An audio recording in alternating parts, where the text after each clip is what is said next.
윤서인 그 만화가 윤서인 지금 완전 친일 발언해가지고 지금 소송 당하게 생겼어요. 청원도 막 올라가고 있고 친일파 후손들이 저렇게 열심히 살 동안 독립운동가 후손들은 도대체 뭘 한 걸까?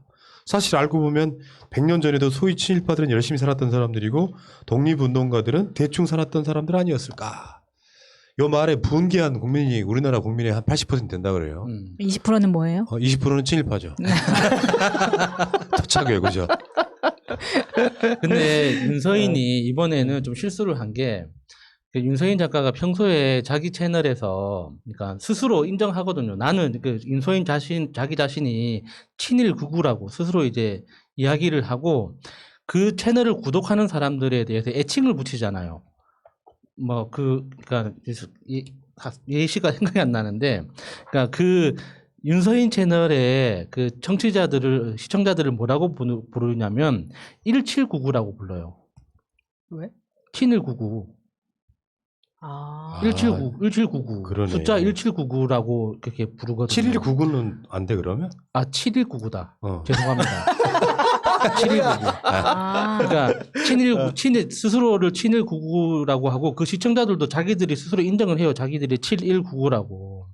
그러니까 자기들끼리 그냥 농담 따먹기 하고 놀 때는 몰랐는데 이걸 독립운동 후손들의 어떤 그 현실을 정확하게 특정해서 비난을 하니까 이 정말 정상적인 사고방식을 가진 국민들이 너무 화가 나는 거예요. 자기들끼리 그냥 일본 물고 빨고 놀 때는 상관없었지. 근데 그렇게만 놀면 상관없는데 갑자기 독립운동가를 끌어들이니까 너무 화가 나는 거죠. 근데 지금 윤서인의 엄마가 태극기 부대라는 썰이 있어요. 맞습니까? 썰은 맞는 것 같습니다. 왜냐하면 윤서인 엄마의 SNS를 들어가면은 다 그런 글들이 많이 있더라고요. 아, 신기하단 말이죠. 이 사람들은 일본을 좋아한다기보다는 일본과 싸우는 문 대통령이 싫은 사람들이잖아요. 사실은 태극기 부대라고 하는 게 일단은. 그리고 친일을 통해서 부를 축적했던 자들의 후손에 가깝고 자기가 그런 이득을 보지는 않았지만 그런 세력들을 지지해 오다 보니까 자연스럽게 일본 쉴드 치는 게 몸에 배어버린. 그래서 윤서인 같은 대참사가 일어나는 거죠. 근데 이런 채널들 때문에 진짜 위험한 게 선동을 하다 보니까 아이들이라던가 심지어 학부모까지. 그러니까 이게 논란이 되고 나서 윤서인이 사실은 바로 뭐 죄송합니다라면서 사과하는 동영상을 올렸어요. 근데 그 동영상을 보면 제가 깜짝 놀란 건 뭐냐면 일단 채팅창에 멤버십을 가지고 있지 않은 사람들은 채팅을 못하게 놨더라고요. 그러다 보니까 다 뭐 사과하지 마세요라던가 윤서인을 옹호하는 이야기밖에 안 올라오는 거예요, 채팅창에. 그런데다가 거기에서는 뭐 이런 이야기를 하는 거죠. 우리나라가 자력의 힘으로 해방이 됐습니까? 일본이 패망해서 해방이 돼서 그렇게 그냥 얻어먹었는데 무슨 친일 그 독립운동 한 사람이 무슨 일을 했냐 이런 이야기를 하고 있어가지고 제가 5분을 못 듣겠더라고요. 근데 채팅창에는 저도 그렇게 생각합니다. 우리 아이들에게 정확한 역사를 가르쳐주기 위해서 저도 아이들에게 그렇게 이야기했어요라는 말을 하는 사람들이 있는 거예요. 근데요, 그 사과 방송을 보면요, 그러니까 왜 이런 짓을 왜 또 했을까 윤서인이라는 사람이. 근데 지난번에 고 백남기 농민 비아냥거리면서 맞아. 명예훼손죄로 700만 원 벌금을 받은 사실이 있어요. 근데 이 700만 원을 2020년 12월이거든요.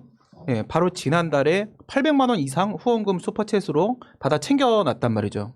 그러면 이제 거기서 저 이제 두 가지 생각을 한 건데, 이렇게 700만 원 들어오면 어떡하지? 벌금 받으면 어떡하지? 걱정 때문에 사과를 한 건가? 아니면 이번에 이런 짓을 또 한 것은 또 후원금으로 메워 넣을 수 있으니까 상관없다라는 식으로 이번에도 또 그 짓거리를 또 한 건가? 두 가지 상황이 충돌하기 때문에 제가 고민을 했는데 결국 한번 알아보니까 이 무리를 일으켜 죄송합니다라는 사과 방송을 했어요. 근데 이게 사과 방송이 아니에요. 이것도 또 어그로예요. 또 어그로해서 무리 일으켜 죄송합니다 하면은 그때랑 똑같이 후원금을 줄 사람들이 막 몰려드는 거야. 그리고 거기서 한 얘기가 두 가지더라고요. 첫 번째는 무리를 일으킨 거는 내가 아니고 좌파 언론이다. 그래서 좌파 언론이 죄송하다. 그리고 그런 얘기를 하면서 두 번째, 좌파 언론들이 네티즌의 의견이랍시고 달아놓은 기사 내용들은 언론사가 직접 작성한 것이다. 지가 댓글을 달고 기자가 댓글을 달고 지가 그걸 가지고 다시 또 기사를 쓰고 이 짓거리를 한 거고 윤서인 나쁜 놈이다 벌 받아야 된다라고 청와대 그 올라간 것도 그것도 역시 기자가 단 것이다. 기자가 만든 것이다. 따라서 이 모든 것은 걔네들의 장난이고 내가 무리를 일으킨 게 아니라 쟤들이 무리를 일으켰기 때문에 난 죄송한 게 없다가 내용이었어요. 미친놈이죠. 그냥. 윤서인이라고 하는 사람이 왜 유명해졌냐면 세월호 비하, 예, 가족들 백남기 선생 예. 비하 같은. 근데 얘가 큰 게 조선일보 사이트예요. 디지털 조선에서 만화 그렸다고. 이 성향이 지금 국민의 짐 쪽, 조선일보 쪽이고 최근에는 진중권이 그 추천한 유튜브 중에 하나가 윤서인 유튜브였고요. 이렇게 다 연결이 돼 있단 말이에요. 근데 이런 식으로 계속 비슷한 건으로 고소를 당하면 이거는 나중에는 크게 되는 거 아니에요? 근데 이제 이게 벌금을 내는 거에 비해서 슈퍼챗이 들어오는 게 훨씬 더 많으니까 윤서인 입장에서는 장사가 되는 이슈예요. 그런데 우리가 걱정하지 않아도 되는 건 이 지금 2020년 그러니까 코로나 시국을 지나면서 우리가 그동안 유명했던 그 보수 채널이라 보수 유튜버라고 하는 사람들 있죠. 그 채널이 지금 업황이 굉장히 힘들어지고 있습니다. 그러니까 유일하게 가로세로 연구소를 제외하면 대부분 조회수가 구독자 대비 한 10분의 1, 20분의 1 정도밖에 안 나오고 있거든요.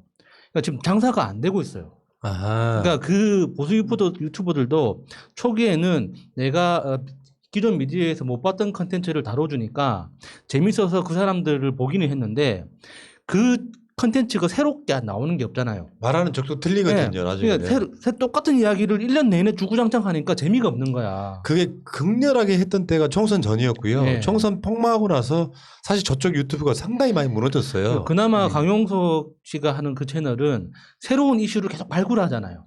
자기들이 취재해가지고 제보도 받고 그러니까 그나마 그 시청자 수나 조회수를 유지하고 있는데 나머지 대표적으로 신의 한 수 같은 거 있죠.